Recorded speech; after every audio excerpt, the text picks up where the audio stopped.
Okay, how y'all doing? This is Diggers Outdoors, and welcome to the Odd, the Unexplained, and Top Secret. Today we're going to deal with decline of the Western civilization, and yes, I did say that right because this is one of those things, and Coast to Coast and a couple other shows like that has covered this topic, where we as a civilization right now is possibly at a crossroads. We could move forward and move forward in two different directions. Let's put it that way. We can move forward and try to better ourselves, or we can move forward on our current path and lose ourselves. So it's up to us as what happens. So let's kind of delve into this topic and how I came up with it anyway. I read a magazine. It's called Backwoodsman. In the latest issue, there's a magazine here. Latest issue, there's a article in there by Christopher Nargis. It's called Dealing with the Decline of Civilization. And he sets out why he wrote this, and he's talking about he's been a survivalist since about the 1960s. And he's talking about hearing people talking about survival foods, and you have to do this, you have to do that, and isolate yourself, and yada, yada, yada, blah, blah, blah. And he's like, it was fear mongering stuff, basically. And he's like, there has to be a better way than this. So he started questioning things, learning more about survivalism, and realizing that, yes, you can survive on your own, but,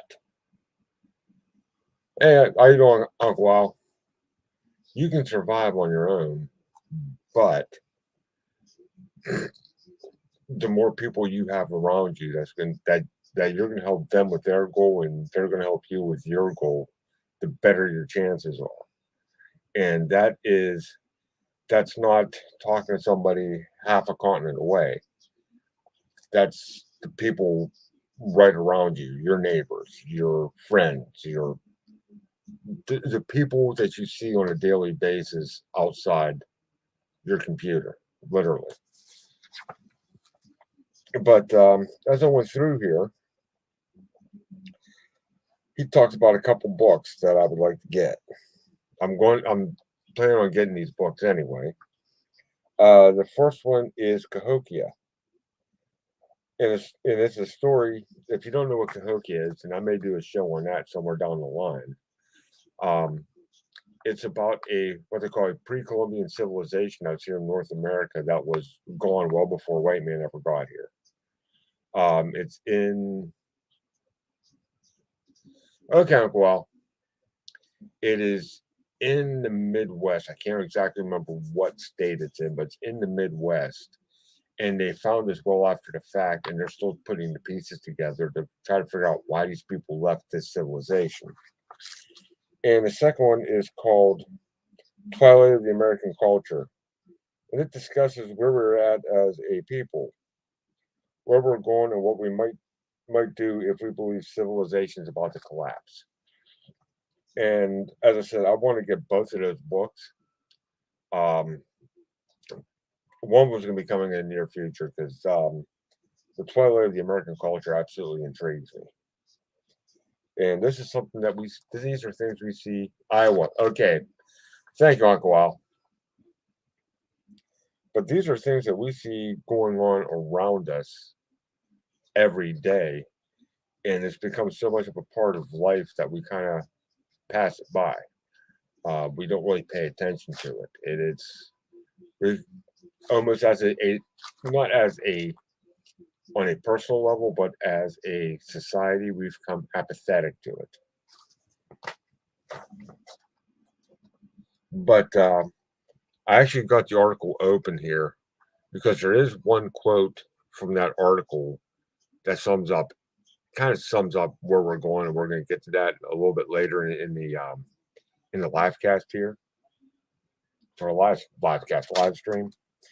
But I got all kinds of notes. Okay, and we're talking about a declining society or I should say a declining civil society. There's four factors that he brings up. First one is the accelerating of social and economic equality.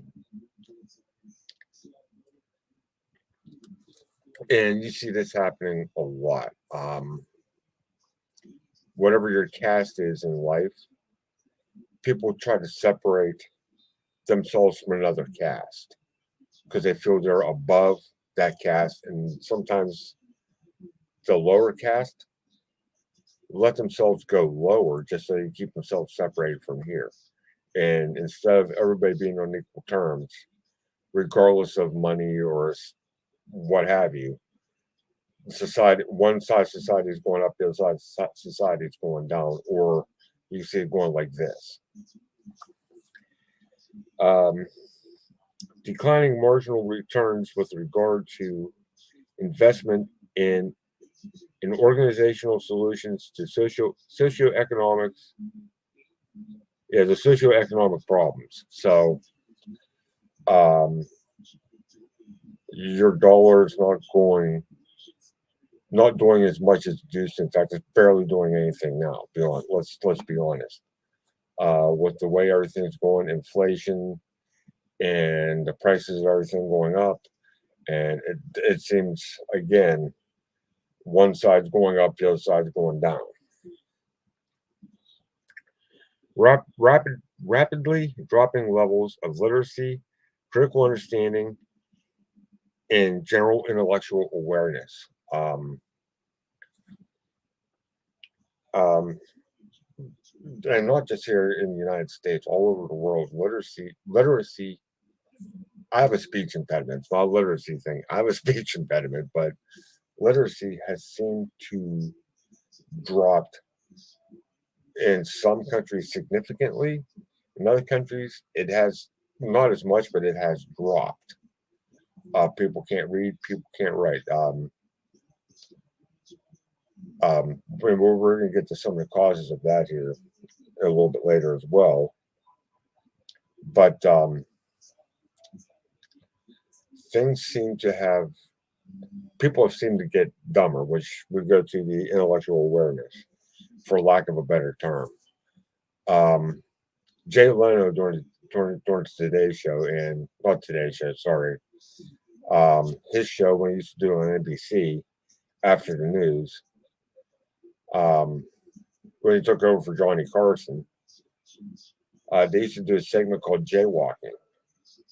And what it was, there's a guy that's walking the street. And he just asked general questions that people should know the answers are. Oh, yes, they are. And the people who did not know the answer, even though the answer was either around them, it was a current event that was currently happening, or just common knowledge, was alarming, very alarming, because people did not really know things that they ought to know.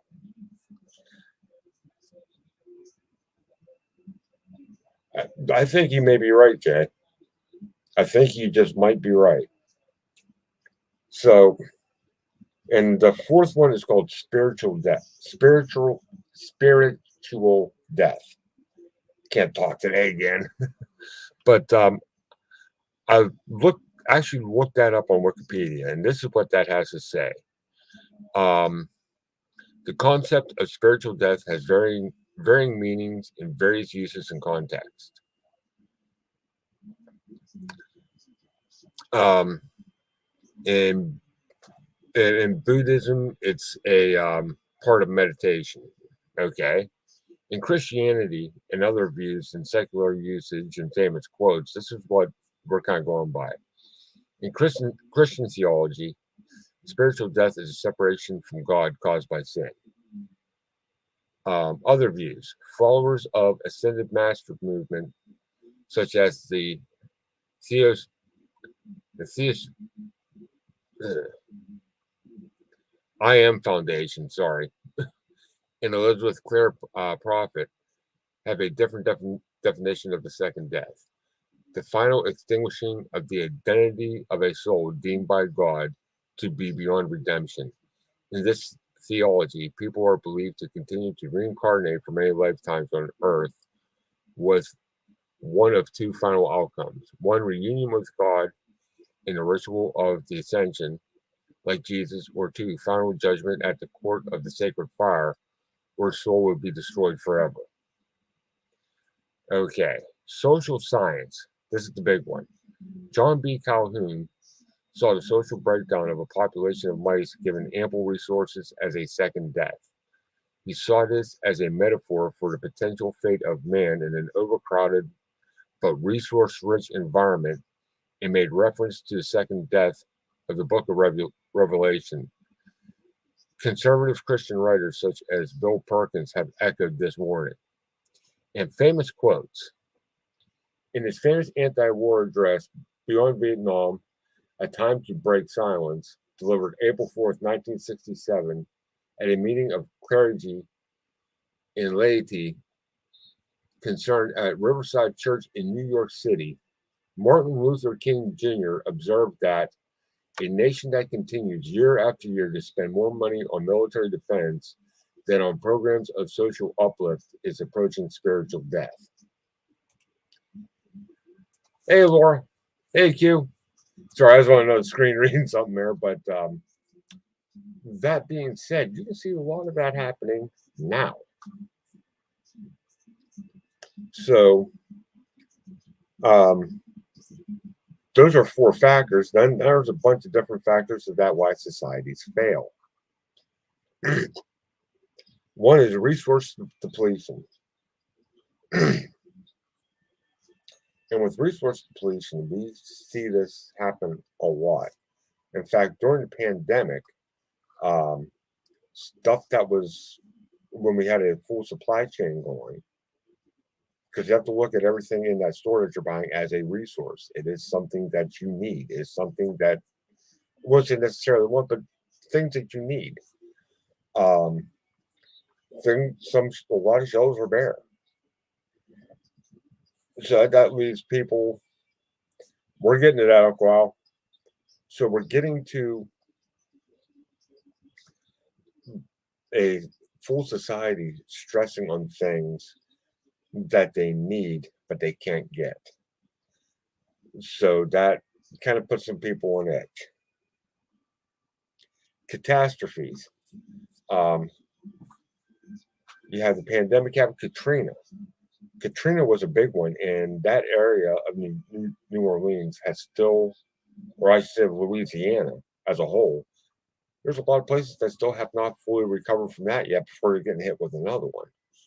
So it's like a vicious cycle that seems to be accelerating in some areas, that especially areas that experience a lot of catastrophes, that it never fully recovers before the next one hits.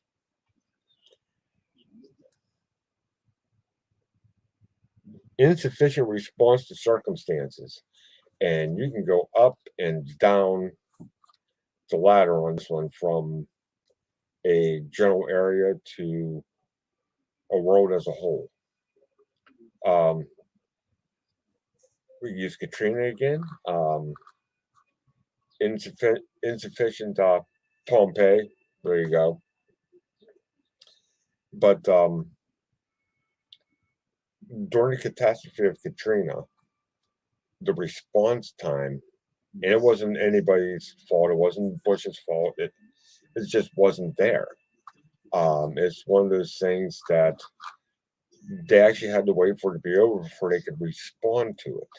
And when they did respond to it, they didn't have enough people to respond because of the scope of the catastrophe itself. You bring it down to a more local level.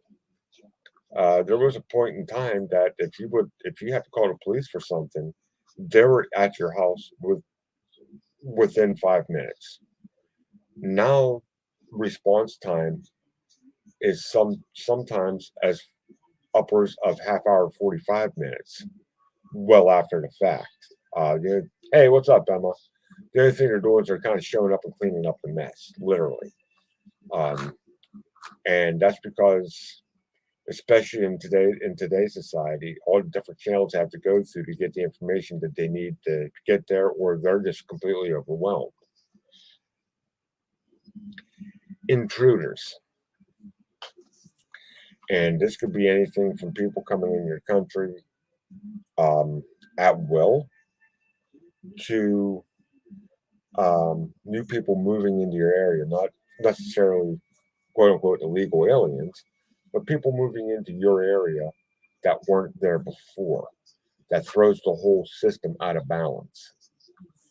Um, and I'm not saying don't go someplace else, don't hunker down and close yourself off.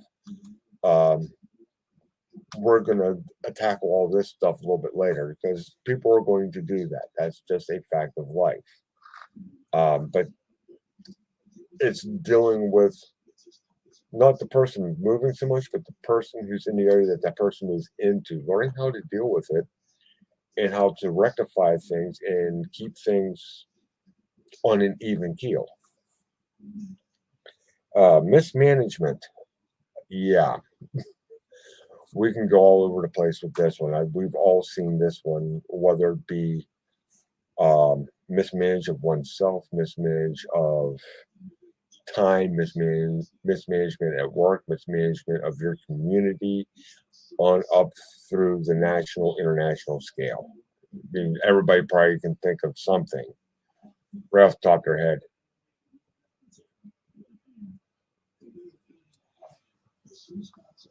Oh, you're right, Capone. But we're gonna get into that here in a little bit because there's some downers, but at the end of this, I'm gonna have some uppers or some things maybe we could do to alleviate some of this.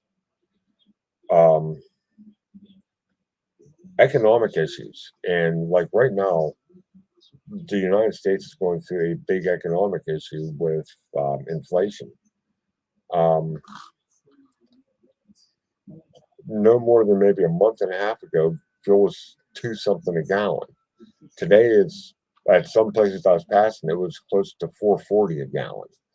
So with the and wages have not gone up at all to help offset that. And the whole thing about it is, if you look the wages to offset that, they're going to raise this even higher.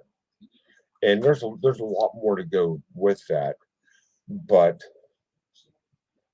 in a general sense, prices go up, wages do not. And the last one is cult thinking, and I see this a lot. And it's could be anything to a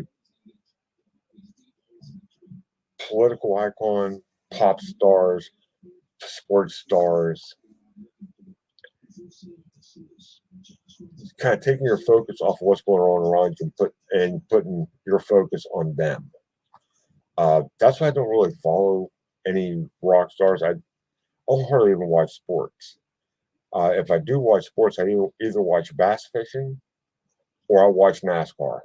Or I won't say even NASCAR, but more like motorsports. And that's because I like the mechanical ability of it. I mean, and we're all guilty of that in some way, shape, or form or another, is how we deal with it on the backside.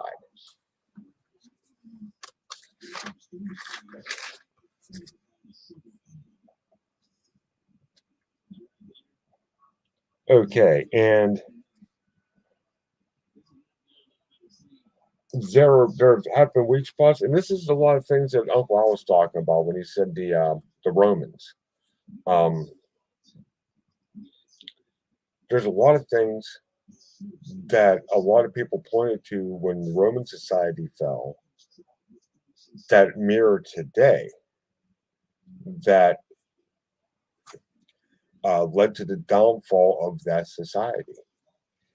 Number one was taxes. Rome was taxing their citizens to Aida. Um, England went through that a lot too. That's why a lot of the people that left England and came here to America, they're going to escape religious persecution or the crippling taxes of Britain at the time.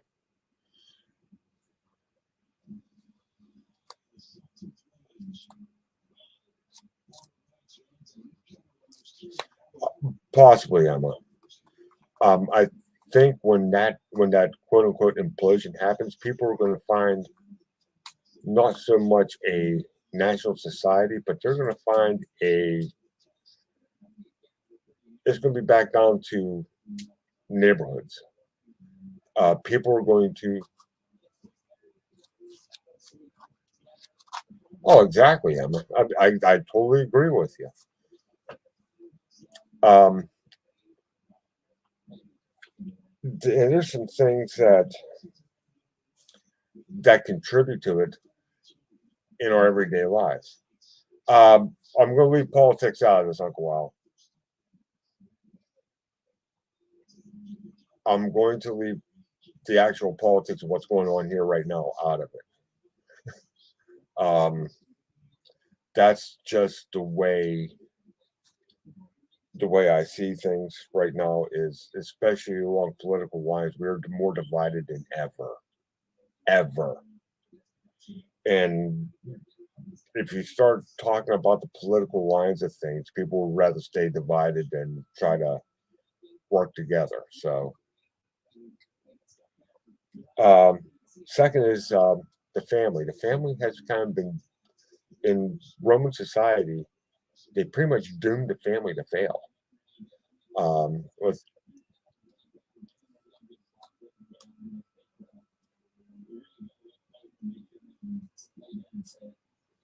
oh, I know, Emma, but they've kind of doomed the family to fail. In fact, when you look at schools, many of our schools now, uh, they see your children as their children, and they're not your children until when they hit that school property.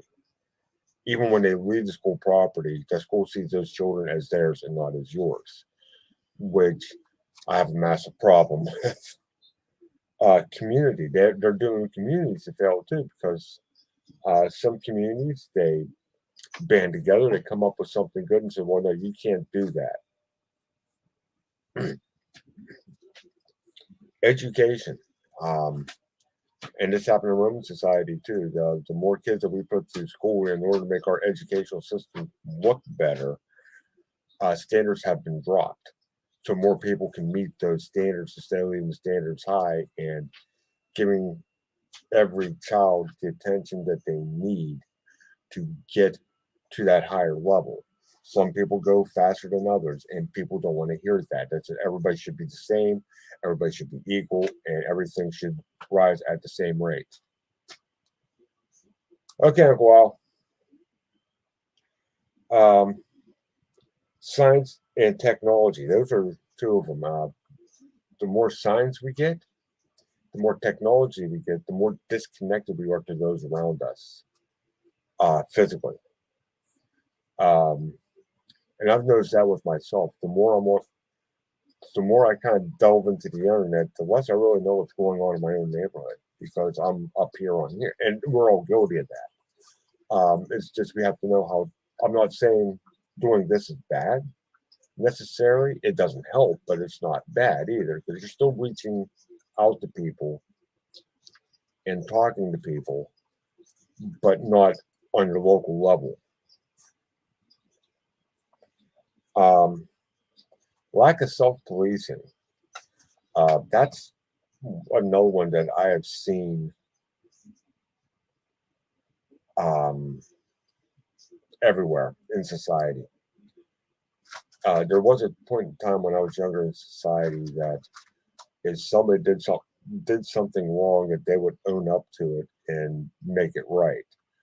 Um, a lot of the old what we call what the kids would now call the old school people will still do that.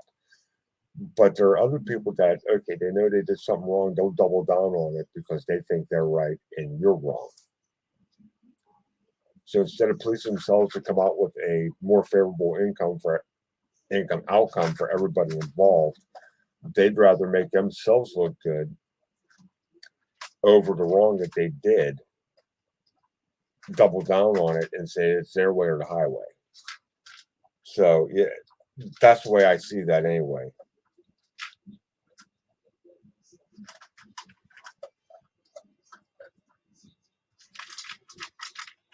Okay, and moral ethical insanity, and that's another thing that we see, that false morals that are getting forced onto people, that you have to accept this, that, and the other thing when it wasn't a thing 2 years ago. One I could think of off the top of my head, and that is kind of like a mental cleansing, a thought control, if you will, is political correctness. If you weren't politically correct, you were racist, a homophobe, this, that, the other thing. And many people weren't. It's just they're not wired to be like to completely cleanse and sterilize everything. Um, Another place where you could see that, and I think I've talked about it before. In World War I, there's a condition that now we now know as PTSD, or post traumatic stress disorder. Back then in World War I, it was called shell shock. Um, and back then, shell shock, it don't sound like you're pumping the action of a gun. Shell shock, and it had reverberation, it had meaning, it had teeth. Now you go to post traumatic stress disorder, and they kind of there's awareness to it, but they kind of sterilize it to the point that it doesn't really hit like shell shock does. If you had, I guarantee you, if they still call PTSD shell shock, those veterans be getting the help that they need right now, right from the get go, instead of having to wait so many years and be homeless on the street and everything else. So that's like a moral or ethical insanity, as I see it. It's we took a condition, dumped it down, and sterilized it to the point that it doesn't really mean anything to anybody, then wonder why nothing's ever happening with it.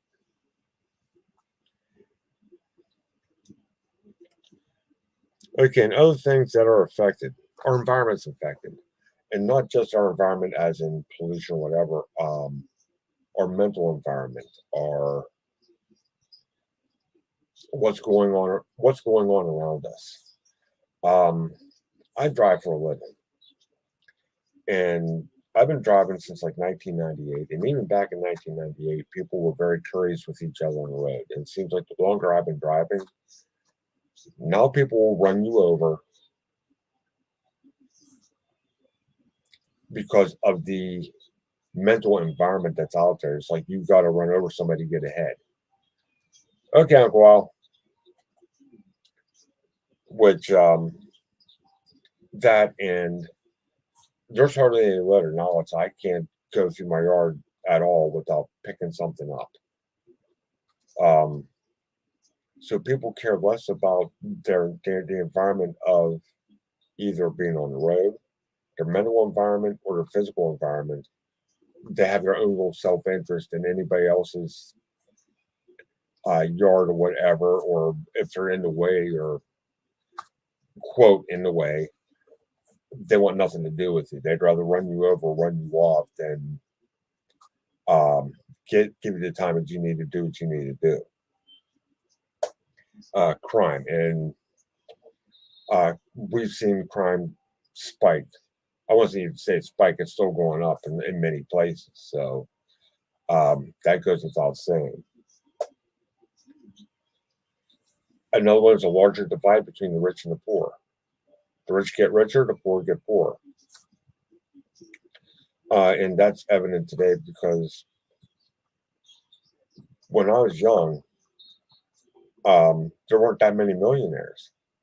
Now, millionaires is commonplace, and there's a ton of billionaires, and we have people approaching the probably within a matter of time, they're going to be trillionaires.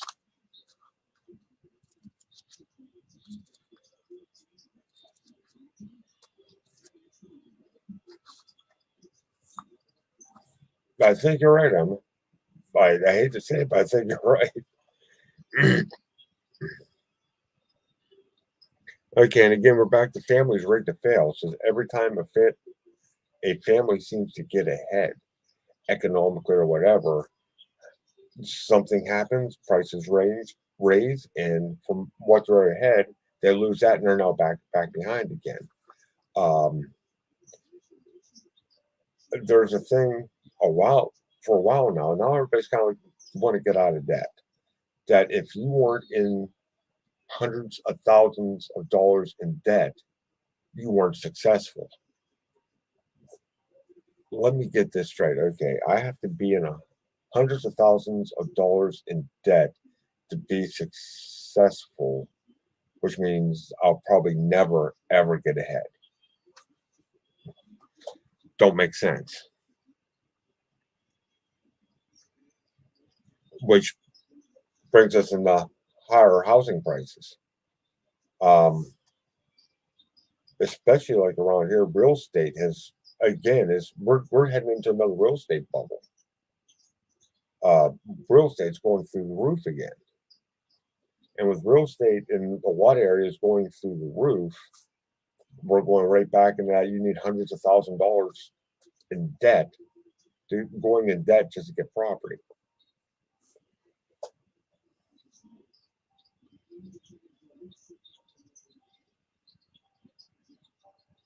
Okay, urban sprawl with lack of community. Um, you probably have seen this in your area. We have an area not that far from here. It's called Cranberry Township. Before they put the first mall in there, I remember that used to be a state.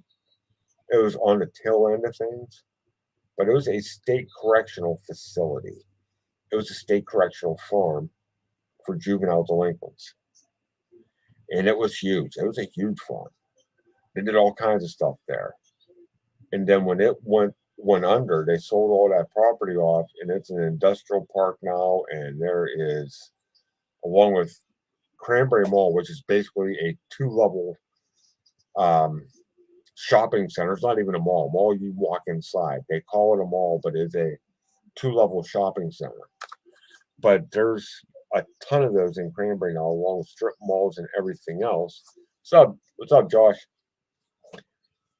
They're strip malls, stores, housing developments, and they have all this stuff out there.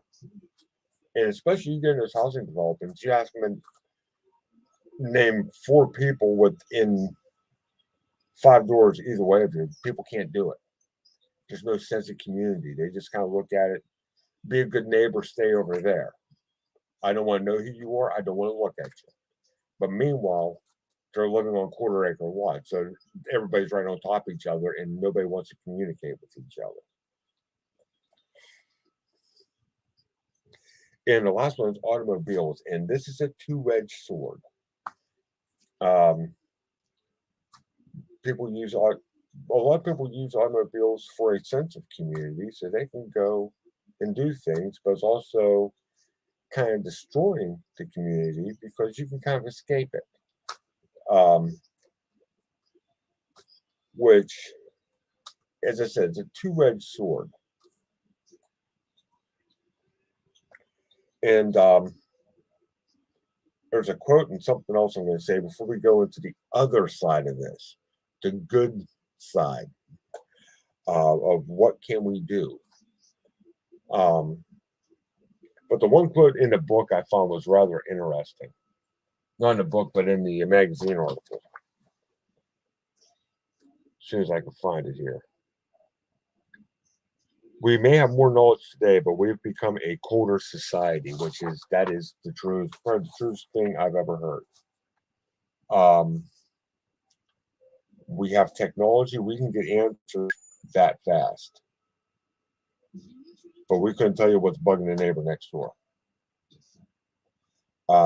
As a society, we seem to have become disconnected from each other.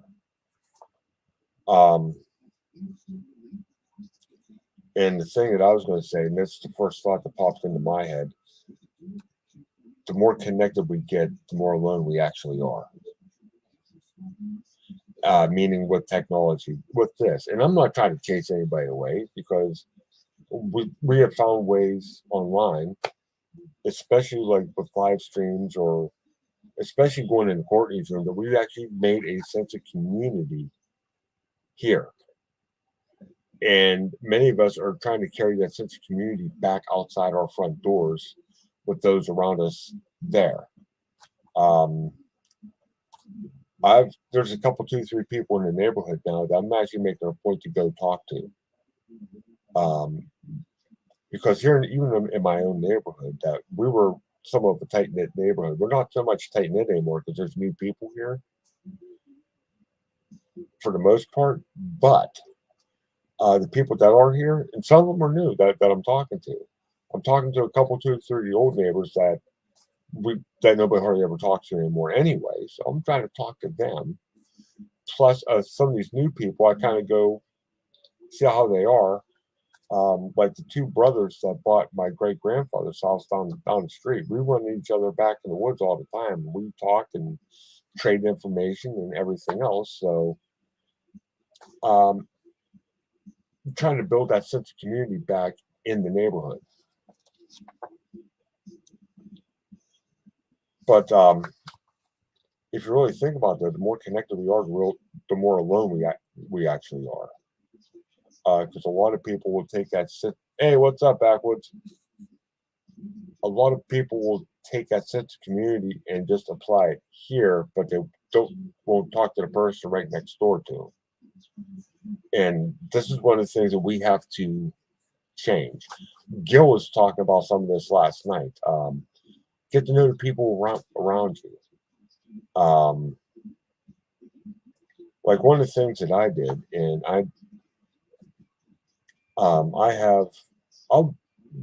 I'll talk more about this on another live stream. But I took Google Earth and I'd say probably about half mile either way of my house, because we kind of live out in the country, and just a general property line type of thing. And what I did is I took each property, each house, and they're color coded. Green is they're absolutely friendly.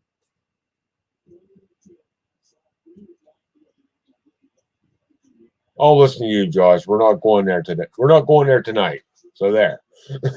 But what I did is I took these different properties. Green means they're friendly.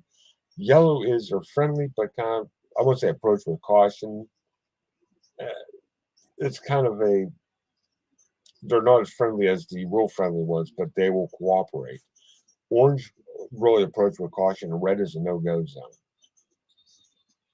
So yeah, most people use green, yellow, and red. I always throw orange in there because you'll find some on the upper scale and some on the lower scale, and sometimes I think sometimes yellow doesn't cut it, and red is a little bit too harsh. So I kind of put that fourth one in there. It's kind of like a middle ground between those two.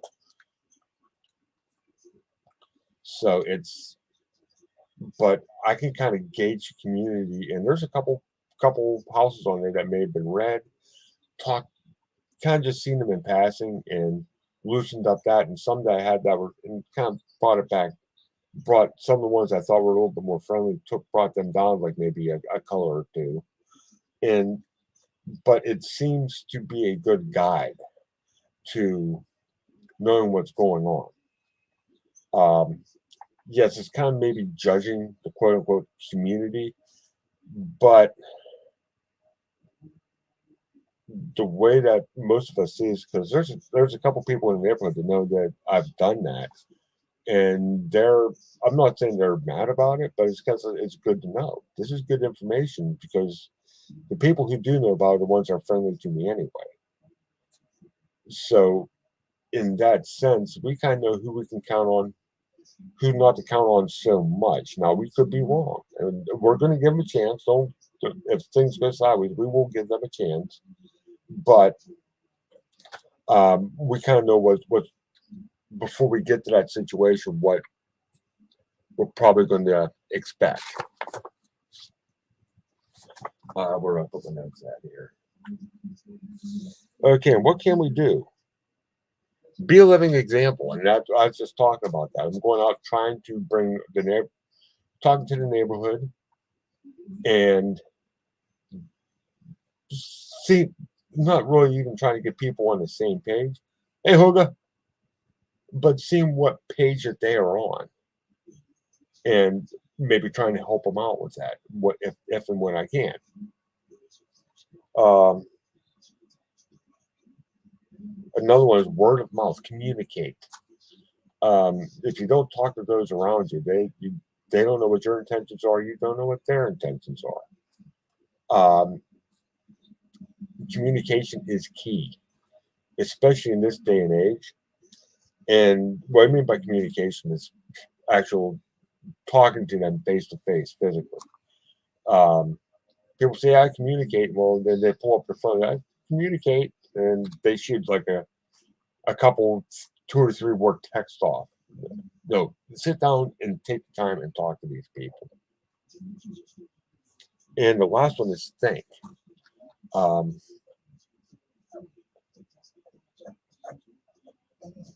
Hang on, bud. My dog's whining at me. Think. Just to simply think. Um, what? Hang on. Yeah, you. Hang on. Yeah, I know. Don't give me that look. What I mean by think is what can you do in each area or each neighborhood or each community is going to be a different. Think about things you can do to improve it, bring people closer together instead of pushing them further apart. Um, that is where a lot of this decline comes from. Is people, for one reason or another, feel they have to push themselves away from another person. Um, and I'm not the only one that's echoed this. This nation right now is the most divided I have ever seen it, whether it be along political lines, economic lines, gender lines, um, the religious line. Think of a segment, and we're divided there, seriously divided. So it's try to find those ways to bring people back together instead of pushing them further away.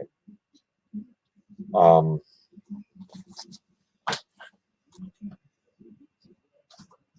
and hopefully that will help. Um, it's one of those things that as a society today, in fact, at the speed society is moving today, that we honestly, myself included, we forget to do. And it's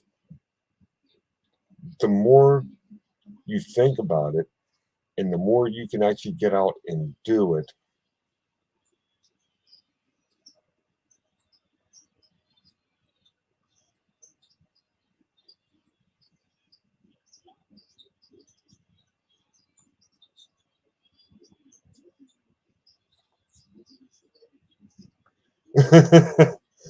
But Emma's right. Uh, there's nothing wrong with being diverse, but don't be diverse to the point that you single yourself out.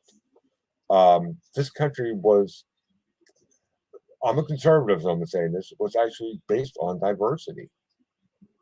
But when they wrote the Constitution, they took that diversity. They didn't try to eliminate that diversity. They knew we were going to have all these different cultures coming in here, and they wrote it up in a way that we could live together without trying to kill each other. But people don't see it that way. Um,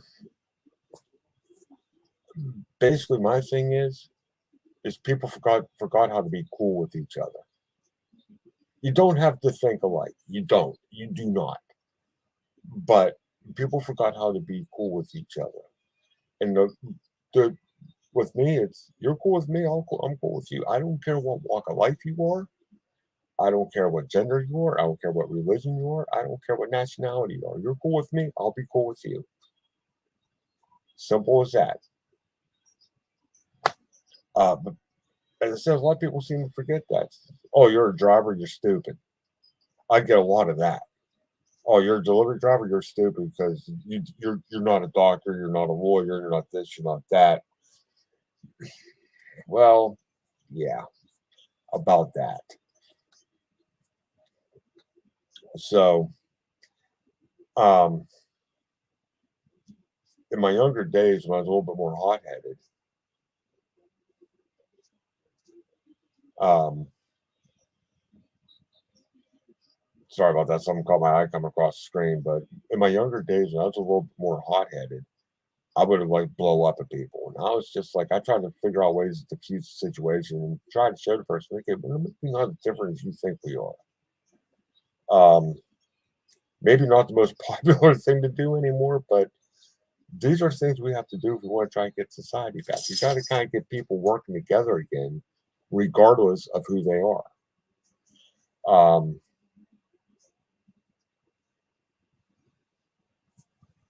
there you go. And that's one way that people used to. The Constitution, let's put it this way, the Constitution, when they wrote that, and I'm not trying to bring politics into this, but when they wrote the Constitution and when the United States Marines were created, they were created in a bar. That's not a bad thing. And I'm not supporting alcoholism, but sometimes you sit down and have a drink with somebody, alcohol kind of brings everybody's level down a little bit. It relaxes people.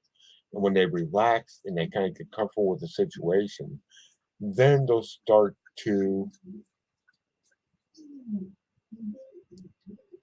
I won't say let things go, but to let things flow. They'll start coming up with ideas on their own, working off an idea that maybe you've pitched out there, and then you can possibly get some stuff done.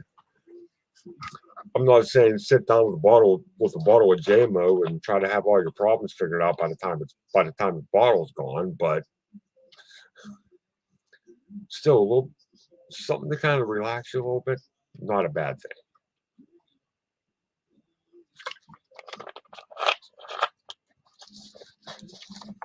But we got about 13 minutes left, and that's actually all I got for tonight. So what I'm going to do is I'm going to take the link here, throw the link in the chat. So if anybody wants to come up and maybe talk about things a little bit, we can do that.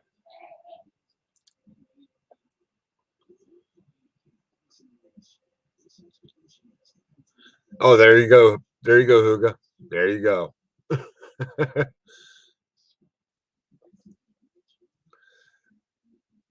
Actually, with the another way that you can probably get a sense of community back. What about community garden? Um, Seriously, community garden. Everybody has a stake in it, and everybody has to work together on it in order to make it successful.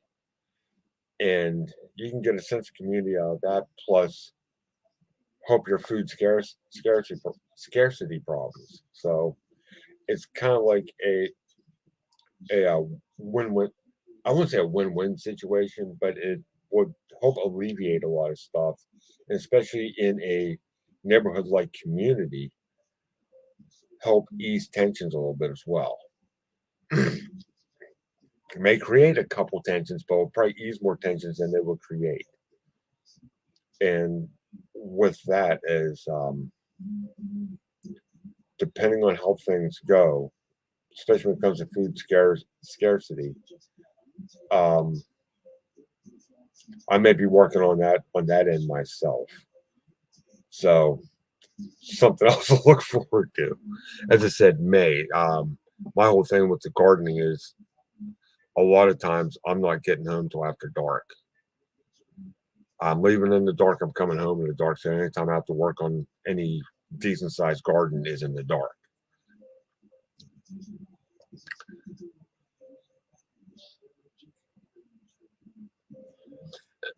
Yeah, and that is like what Emma just said there. I'm torn on whether to find a place with more ground or buckle down here. That's one. That's a good one. Because here in the Democratic Republic of Pennsylvania, um, We have 8.5 acres. 5.5 of it's woods.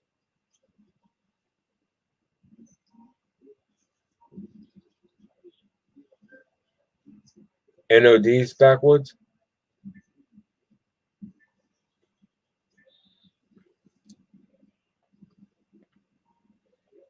But 5.5 acres of woods. We have a decent sized pasture. We have a barn. Needs a little bit of repair, but we have a barn. Um, that right now we're not doing much with. There's so much to be done here, and I would like to do that if I had the time. Oh, night vision. Okay, got you backwoods. If I had the time to actually do it, uh, and the piece of property that I'm living on, I still live with the folks, and I have my reasons, and this is the reason. The piece of property that I'm living on is actually a family heirloom. This is the last piece of property of the original property my great grandfather owned. I'm the fourth generation to live here.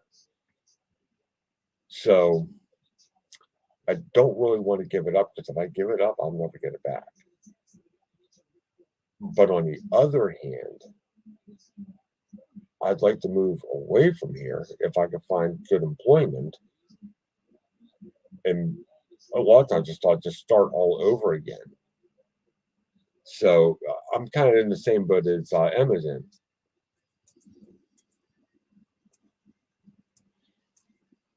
So there's that.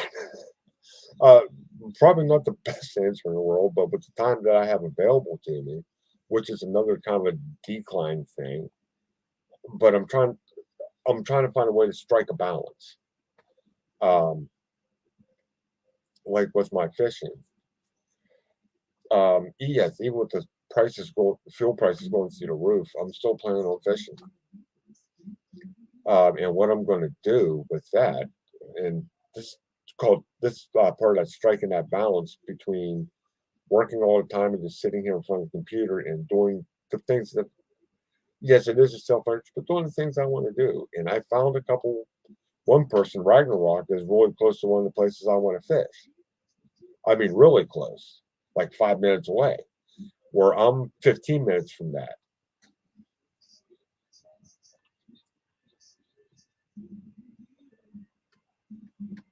Oh, I hear you, Backwoods. I hear you. And Backwoods knows the one place I'm talking about. I had my first um, meetup there. That's Moraine State Park. And I work like 15 minutes from it. Ragnarok only lives like maybe 5, 10 minutes away from it at the most. So me and him may do some fishing. And I'm going to throw the kayak on top of my Jeep, go to work, and on my way home from work, go fishing for a while. So it's part of that striking a balance. Okay, fuel prices are through the roof, but do I stop living life because of it? And it's not a big way, but it's kind of like a way we can kind of get community back. So uh, it's not the big things; it's the smaller things that seem to have the bigger impact. I'm almost done, bud. Hang on. I know you want to go down and see mom because she's probably eating something, right? My dog's giving me dirt, staring there, looking at the door, giving me dirty looks.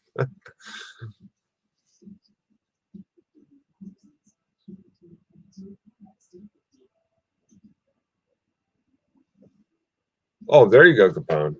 And that's the good side of the housing market is especially if you want to get buy property that's undeveloped, the prices are up there. But if you have a home, you could probably sell that home at a profit, get an undeveloped piece of property. Maybe in some cases, I've heard people they sold like a couple hundred acres, but they got close to they became millionaires over it and moved on to something that's maybe 10 acres with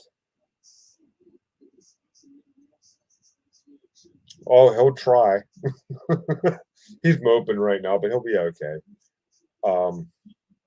But they sold at a huge profit, bought another piece, have more than enough money to build what they want to build on it, and still have a ton of money left over. So there's a good side to it.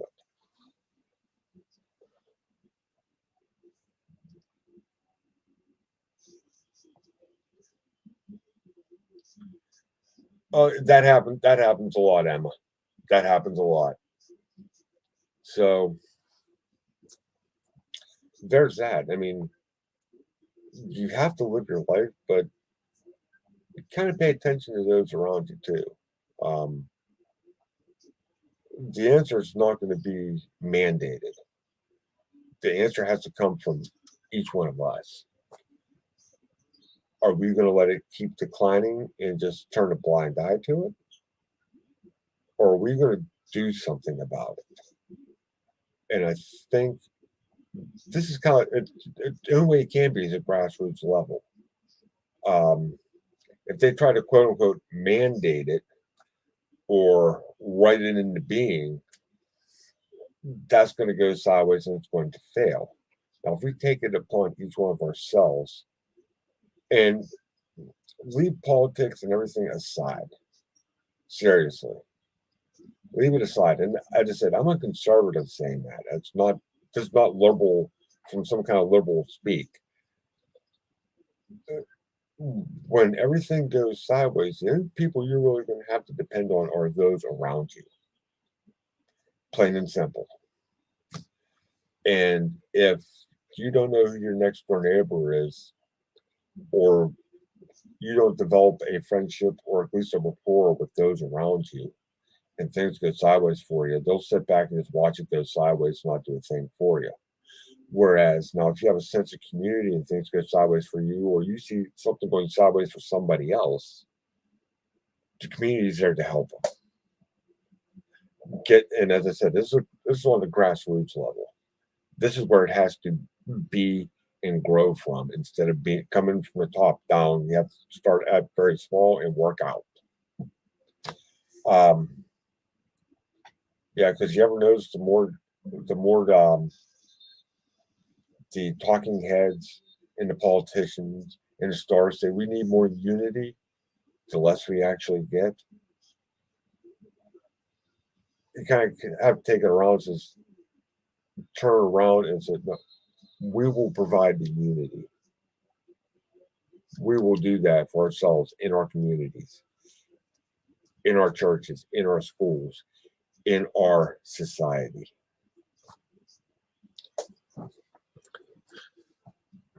Yeah, to some people, they're going to hear me say this, probably going to sound like the ramblings of a madman, but I haven't heard anybody else say anything that is constructive. They try to mandate it, they try to beat it into your head. I'm not doing that. I'm just putting it out there. It's up to you to do with it what you will. Anybody have any questions?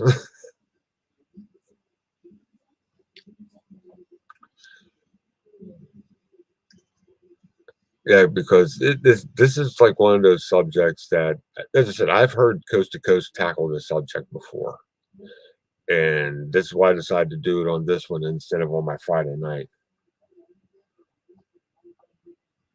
But that's very true, Emma. Actually, that's very true. There have been people that have been labeled madmen. They're actually telling the truth.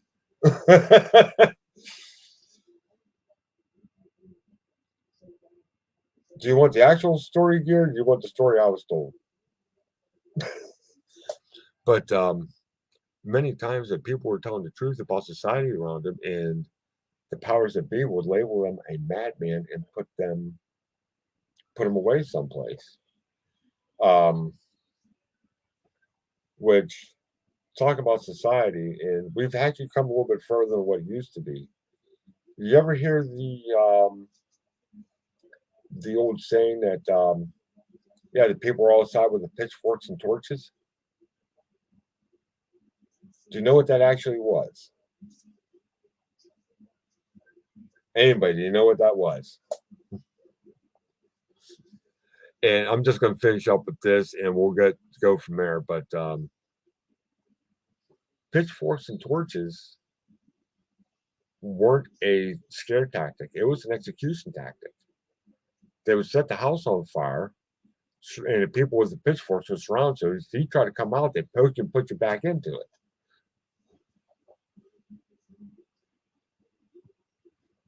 How you doing, Gear?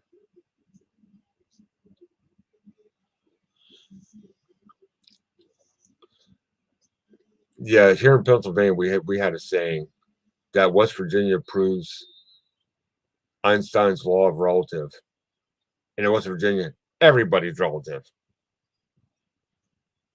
If I used to hang out in West Virginia, that's not true for the most part. Most part, remember, most part. But that's all I have for you tonight. So um, Friday, I'm still coming up with something for Friday, but I should have that tomorrow. So until Friday, I will talk to y'all later. I thank y'all for coming. I love y'all. See ya.